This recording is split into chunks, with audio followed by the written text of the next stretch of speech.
सातबाराच्या बातमीपत्रात आपलं पुन्हा स्वागत। नदी काठावर असलेल्या कोल्हापूरसारख्या शहराच्या तापमानानं यंदा उच्चांक गाठलाय। वाढत्या तापमानामुळे पर्यावरणासह मानव आणि इतर जीवसृष्टीच्या आरोग्यावर परिणाम होतोय।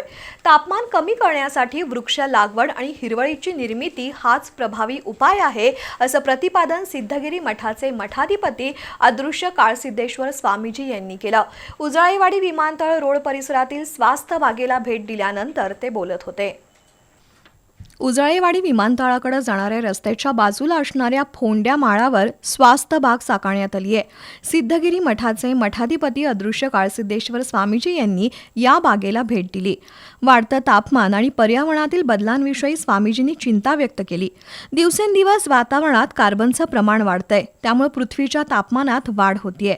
पूर्वी 2-4 फुटांवर मिळणारं पाणी आज शेकडो फूट खोलवर शोधावं लागतंय। काँक्रीटची वाढणारी जंगलं, कमी होत चाललेली हिरवळ आणि जमिनीतील सूक्ष्म जीवांचा नाश यामुळे पर्यावरणाचा समतोल बिघडत चाललाय। हिरवळीमुळे पावसाचं प्रमाण टिकून राहण्यास मदत होतीये, तसंच झाडांमुळे उष्णतेच्या झळांचे चटके कमी होतात, असं सांगत स्वास्थ्य बागेचं त्यांनी कौतुक केलं। प्रत्येक गाव, शहर आणि कॉलनीमध्ये अशाच प्रकारची उद्यानं आणि वृक्ष लागवड उपक्रम राबवणं ही काळाची गरज असल्याचं त्यांनी नमूद केलं। यावेळी दिनेश कोरगावकर, स्वरूपा कोरगावकर, मंगल सावळगी, महेश मास्तोळी, सुनीता कंटेकर, रुपाली सावंत, मनोहर निकम, राजू माने यांच्यासह निसर्गप्रेमी आणि ग्रामस्थ उपस्थित होते।